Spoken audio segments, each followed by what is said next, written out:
So here in Axis Empires, continuing on into 1945, I'm doing the spring here. Japanese opened things up with the Victory Disease card. Gonna roll on here. I don't remember what it did. I think it may have gotten him a strength point somewhere or something. I no recall. Some of these cards are so, they seem exciting at first, but then those tables and everything just kind of become a blur as you go on. But they did manage to take Novosibirsk, and that's putting them in a position to move against Irkutsk. Really, the other stuff that happened here, they did some attrition and wiped out the Mongolians, but other than that, not much going on there. And we'll see how vulnerable they are to the Allies. Over in Western Europe, Germans played the material shortages card. This gives them some replacements. This also opens up some cards later on, but it's when the material shortages come in, one, there could be a bad effect in terms of a coup or something like that, which could be good, conceivably. I don't know. But it also triggers greater delay costs, and the Germans are already facing a lot of problems. You can see here, Baku finally fell to the Turks. Moving forward, setting up for Sevastopol. It's actually Stalingrad down here, completely undefended. Everything's back here. The line, the fighting, it's all along here. You could say, why aren't the Russians defending down south? Once the line collapsed, it became very, very difficult to pull down there. There's a lot of power up here, and it almost looks like the German line is going to collapse continuously, although it's gotten a little stronger. Over here, oh darn, I forgot to roll my attacks there. I've got to get to those. The Germans are launching an attack against the Allies there. Let's see what we got. I wanted to hit this. That's going to have 2, 3, 4, 5 defense points, and I have 4, 7, 8, 9, 10, 11, 12. So I've got 2 to 1. These two cancel each other out. There's no terrain bonus. I could throw an air unit in, or could have, but the Germans could have also used it against the Russians. They don't want to use it because the opposing sides each have their own air power, or in some cases interceptors, to just knock it out of the air. It won't have an effect except to be delayed. So we're at 2 to 1 there. And a 6 is not a good roll for the Germans. That's an attacker damaged. One of these things is going to lose a step from that. I got to figure out which. So for the Allies, what the hell did they play? Operation Forager here. Just really some reinforcements and replacements.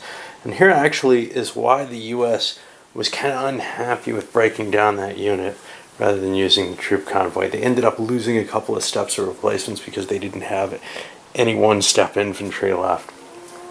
They've ended up building it back, moving into place, as well, continuing the shift up here towards Batavia.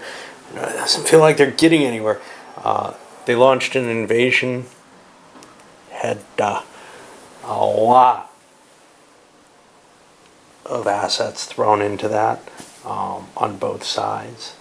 Japanese probably aren't going to recover them very quickly, but you gotta, if you don't try to stop the Americans and the Brits from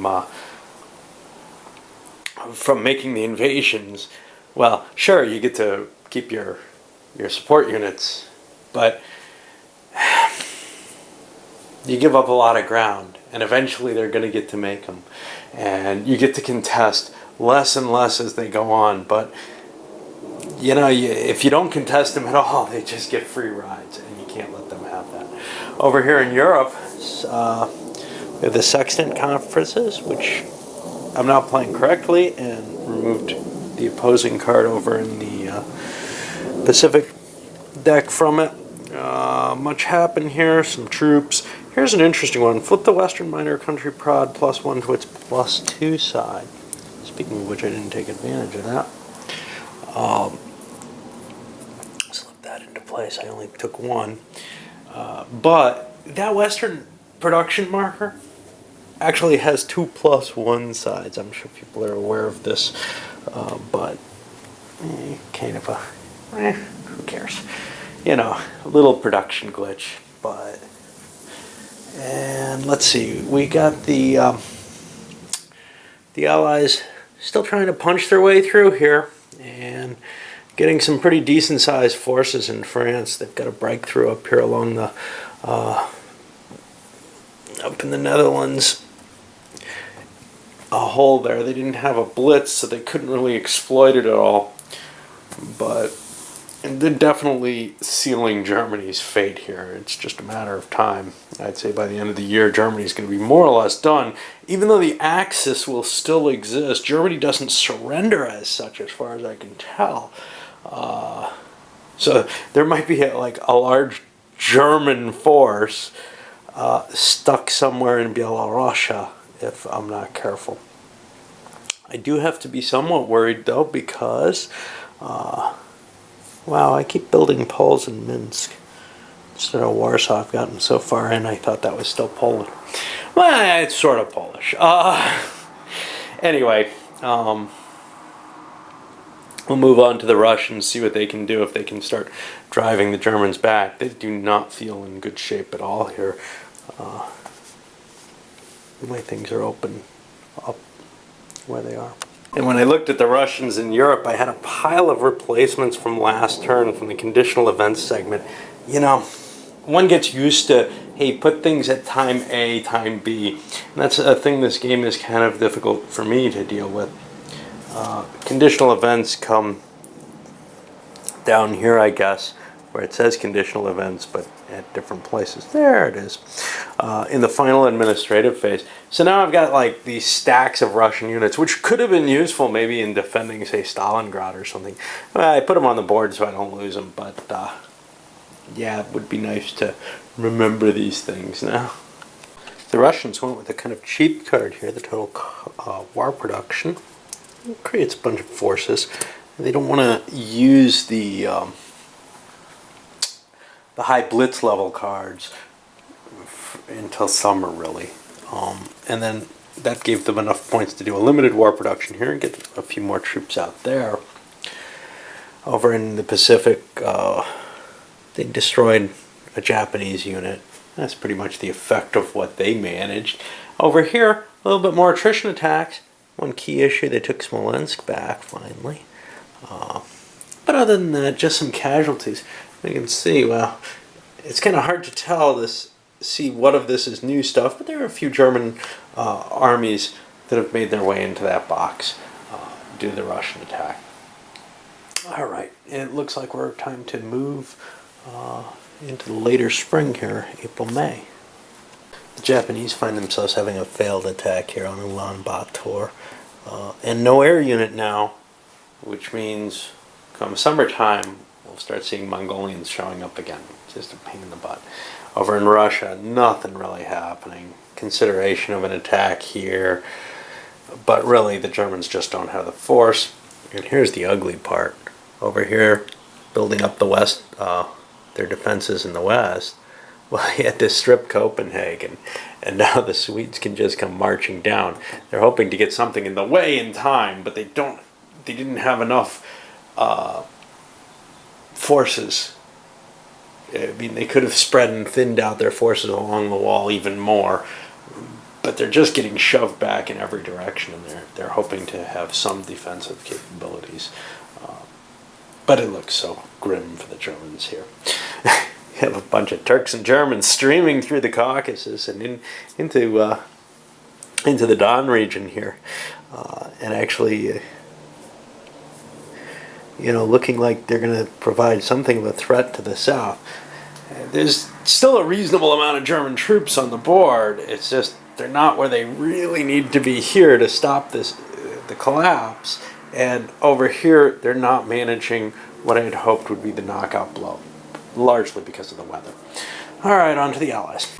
So for the Allies in Europe, well, I noticed some Australians and some Africans that I'm gathering up in Middle East. Started sending them up.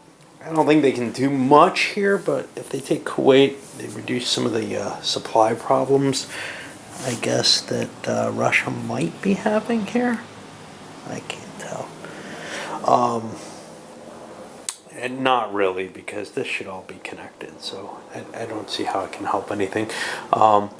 They did, even in the mud, do a little bit of damage to the Germans. No real push and change in direction there. Oh, I forgot to move these guys.